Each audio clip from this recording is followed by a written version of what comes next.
I hope I touched everybody. If I didn't, I apologize. So with Corey's absence, my schedule got pushed up by 2 weeks. I will tell you that we do have Jamie speaking next week, and Corey will speak the following week. So we are going to today cover step 1. Now, new year, we get to start all over again.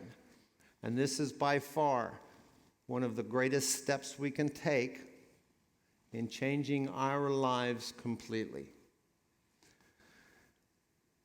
Step 1 is based on the principle, I realize I'm not God. I admitted that I am powerless to control my tendencies to do the wrong thing, and that my life is unmanageable. Now, I can't speak for everybody in this room, but I can speak certainly for myself. And as my father used to say, I could screw up an anvil with a rubber mallet when I walk through these doors. Now it takes a regular mallet. Anyway, it says in Matthew 5:3, happy are those who are spiritually poor, and I was bankrupt. And I know many people in this room that are sitting around also have that in their testimony. But with step 1, it turns around and says, we admitted we are powerless over our addiction and compulsive behaviors, that our lives have become unmanageable. And if we turn around and turn to Romans, you will see Romans 7:18, it tells us, I know that nothing good lives in me, that it is in my sinful nature, for I have the desire to do what is good, but I cannot carry it out. Paul wrote that as a self-reflection as much as he did a message for us. And if you want to turn around and know somebody who would have been a founder of Celebrate Recovery, dig into Paul. He was, as our pastor says, jacked up. We do begin a journey to recovery, and this journey does begin with that principle that we read. We are not God. Despite what we think, despite the way we handle our relationships, despite every action that we took, we are not God. Sorry to break the news to you if you haven't figured it out. Keep coming back. But we were powerless over our tendencies, our compulsions, our addictions. And it had become out of control for me. We do have an opportunity to begin an exciting journey, but I have a couple of questions for you, and I'd like you to give it some thought. First, what's preventing you? Am I going to let my past failures prevent me from taking this journey? If we're honest with ourselves, our fear of what we've done, our fear of we can't be forgiven. I know I walked in with that. I had the worst case. I was terrible. I spoke to Bobby and I was okay after that, but you know. Second question I pose to you is, are you afraid of change? Or worse yet, are you afraid of the future? And that scared me. Despite all of the immorality, the dysfunction that takes place in your life, it's kind of like the Israelites in Egypt. All they knew was slavery. And it wasn't long when they were in the wilderness, they were asking Moses to go back because they were afraid of what it held in their future. That they didn't have that faith that God was going to be there for them. And you may have that fear right now. And I don't blame you. I don't blame you one bit. I did.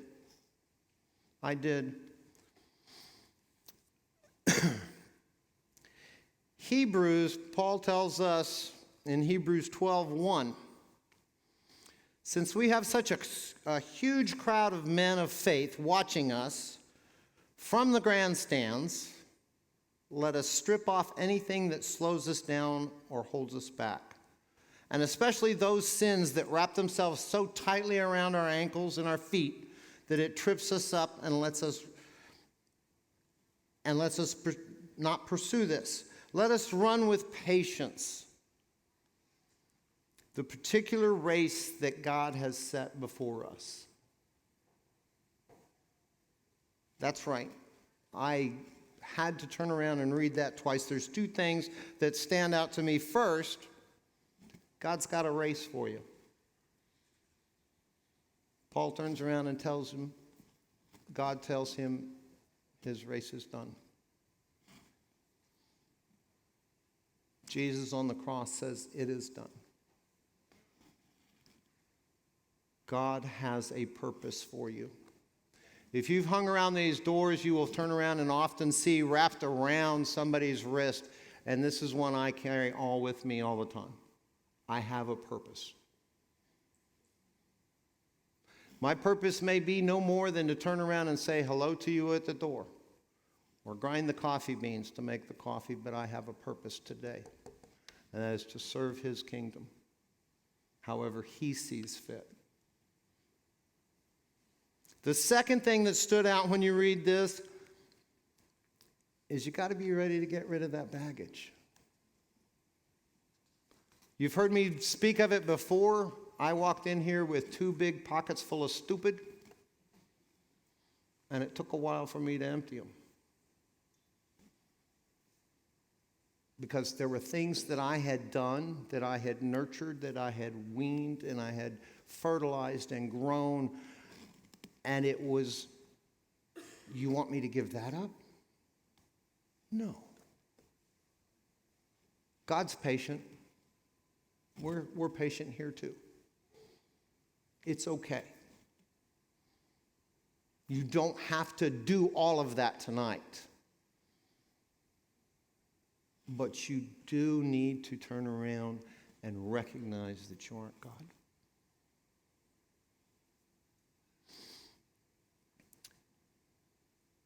What we often get hung up on with our habits, our hang-ups, it will trip us up. It will make us bitter. It will make us angry. It will make us vengeful.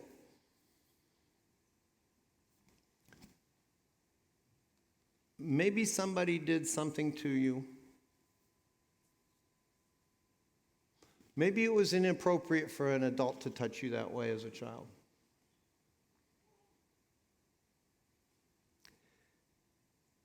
Maybe you did harm beyond what you think is forgivable. Maybe somebody harmed you. Maybe a spouse did the ultimate defiling of your relationship. It is only through this recovery, a Christ-based recovery, will we learn how to forgive those.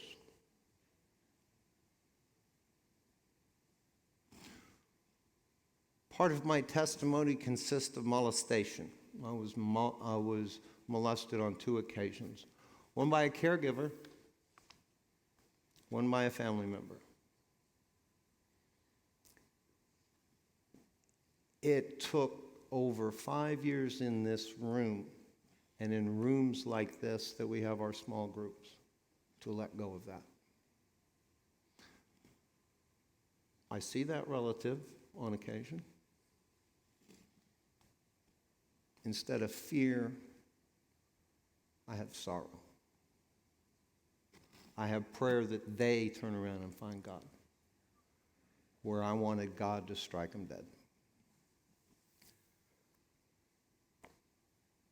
If you've been hurt like that, or maybe a cheating spouse, or maybe a poor business dealing, I'm sorry. I know it hurts. But you're here in the right place right now. There are people in this room that know where you're coming from and have been there. There are people who know that there is that feeling of not having the ability to be forgiven and find forgiveness. Let us walk with you down this path.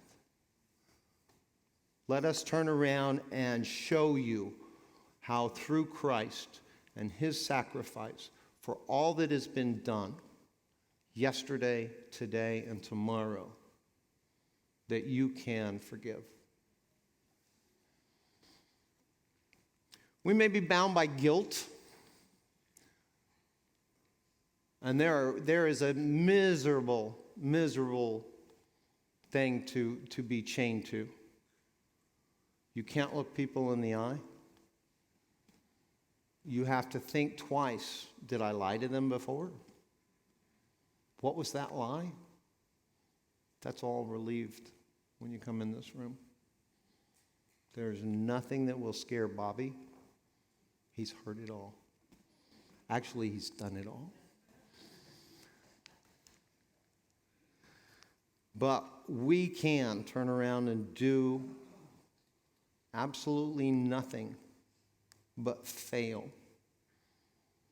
And if you think that nobody wants you, you're wrong. You are dead wrong. It is God who wants you, and God who has a purpose for you. And he gave us freely a gift that is far beyond anything we could ask, and that is his Son, his blood, to offer for our salvation. The Apostle Paul, even himself, has turned around and written in Philippians 3:13, "No, dear brother, I am still not all I should be, but I bring all my energies to bear on one thing, forgetting the past and looking forward to what lies ahead." I ask, if nothing else, you come away with that. Your future is brighter here than it has ever been in your life.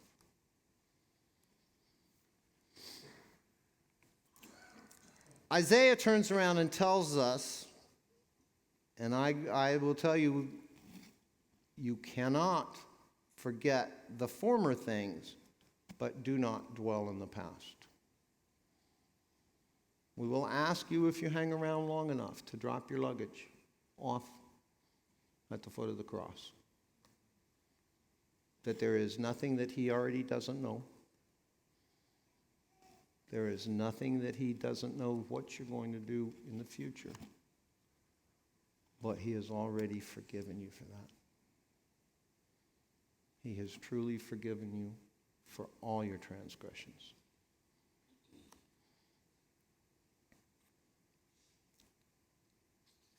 It's interesting that he turns around and asks us to begin a race with step one. And fear will freeze us quicker than anything else because it requires us to talk about change. And Corey does a wonderful, it's a small change. You walk through this door tonight, that's a change. You turn around and raise the hand at worship, that's a change. It's a little at a time. It didn't take us long. It didn't take us overnight to screw up our lives. We may have lived in it, as I did, for 30 years. But it's the same process to learn him, his victory, and his glory, and his mercy. It is not overnight. It takes a genuine effort. Hebrews 13:6, "The Lord is my helper, and I am not afraid of anything that mere man can do to me." That was a mantra for me for years. Because I faced family, I faced enemies, I faced employers, I faced people I did wrong. And I had to know and count on God would not put me in a position unless it was to deal with the situation mercifully, and he would be by my side.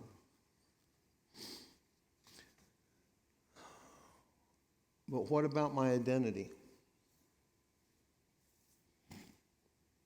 I don't want to lose myself. Who will I be? Because the only thing I knew was the immoral Eric. The man who would turn around and lie and cheat and steal and take what he could from you before we departed. But that was me. What was I to be if I gave this over to God? I had no idea. I had to turn around and learn how to live again. I had to learn how to be a human being again. I had to turn around and know how to deal with relationships again.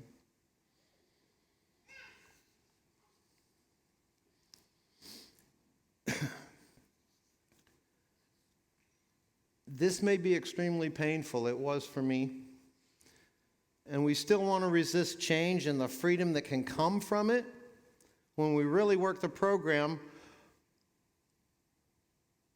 But in 1 John 4:18, John, loving me, was so simple and clear and easy to understand. Where God's love is, there is no fear. Because God's perfect love drives fear out. Hold on to that. So I'd like to take a minute, and I hope in the future that I can turn around and have it up on the screen for you. But denial can virtually be the pink elephant in the room. The one that everybody talks around, looks under, ignores. If your house was like mine, and I love this, I wrote down a few notes of things I remembered. We can stop talking about it. Talking only makes it worse.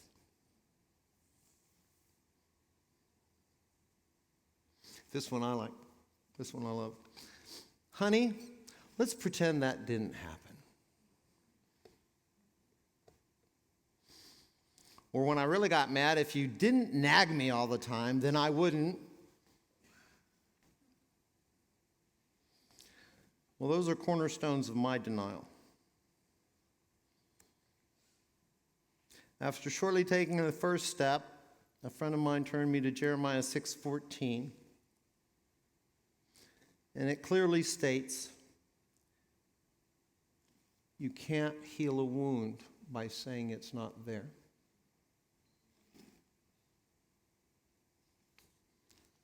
We have to talk about the pink elephant in the room. If we look at denial, there's an acrostic, and I really apologize for not having this. I thought I had about 2 more weeks to prepare, but if we look at the D in denial, it stands for disables. We hide our feelings, we live in denial, we freeze our emotions, and it blinds us. Understanding and feeling our feelings is where we find freedom. Peter 2:19 tells us that they promise them freedom while they themselves are slaves are destructive habit. For a man of a slave is anything that has conquered him. I've been a slave to what has possessed me.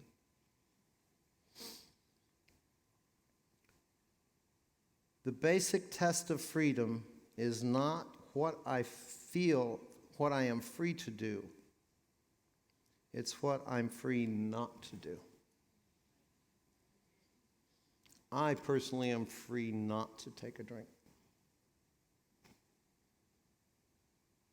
If we look at the E, it stands for energy lost. Now, if you know me, I like my caffeine. If I had it my way, I'd be ping, ping, ping, ricochet, rabbit. But through my addiction and through my denial, a side effect was anxiety. Shortly after my recovery, I found myself in a holiday season much like this past. and my wife would turn around and she asked if we could go shopping. Sure. She took me to, I believe it's Pottery Barn or someplace like that. We entered the doors, and it was capacity 300 set on the door, and they were at 299. I didn't do a head count, I just felt it. We got in the mix of this throng, and she let go of my hand, and I literally shut down. I had never met the anxiousness, the anxiety, the fear like I met it right there. And maybe because it was the first time I experienced it sober. But anxiety comes in a number of ways. But it is such a waste of precious energy. We become obsessive, compulsive in its nature, to worry about the past and dreading the future.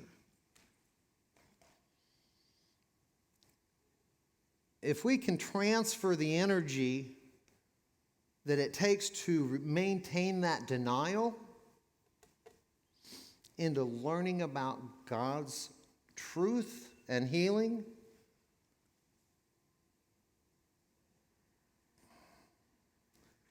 what will transpire will be a miracle. If we move on to N, we'll turn around and see negates growth. And I like to compare this because my addiction started at a very young age. My first drink at 10, my first joint at 11 with my parents. No problems in that household. When I came out of it at 40, I found that I had quit growing as my addiction became stronger. And I don't mean physically, but emotionally. I had no idea how to live. I had no idea how to react to people. I had no idea whatsoever on what it took to have a relationship. I had it of a teenager. She hurt me. She didn't text me. She didn't call me. She doesn't love me.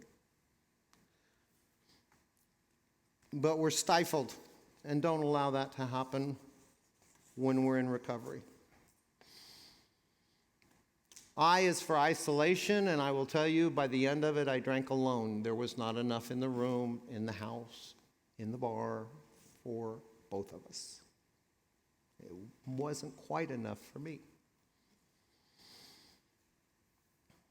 Actually, Adam and Eve are a great example of how secret and denial separates us from the true fellowship with God. After the sin, the secret separating them from God in Genesis 3:7 tells us that Adam and Eve hid from God, like we tried to, because they felt naked and ashamed. I had plenty of the ashamed part, for sure. And then, of course, infamous for anybody in addiction, Adam turned around and tried to rationalize it. God, you gave me her. And when that didn't work, he turns around and he says, she gave me the fruit.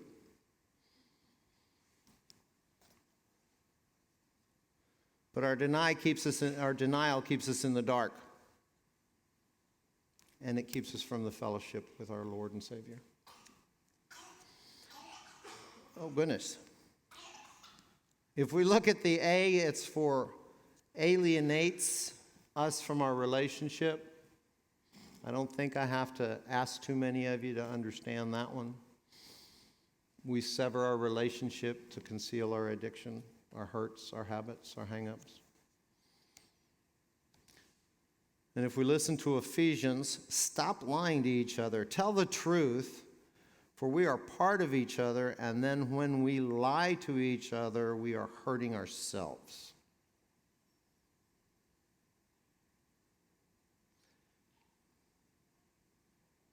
We hurt a lot of folks. I know I did. Finally, L stands for lengthens the pain. We can turn around and look at when things took place in our lives and we nurtured it and we hung on to it, we clung to it.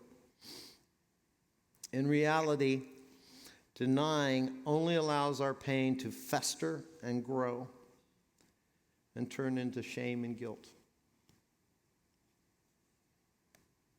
So please, I extend to you God's promise in Jeremiah 30:17. I will give you back your health and heal your wounds. I ask you tonight, if you've come in, to take the first step out of your denial. To turn around and take that mask off. And I know it's hard. And I'm not talking about your COVID mask.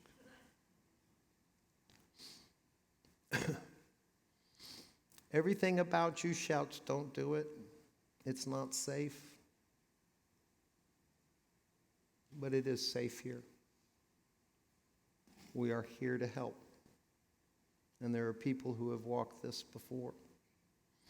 Jesus tells us simply, know the truth and the truth will set you free, John 8:32. Step out of your denial so you can step into Jesus.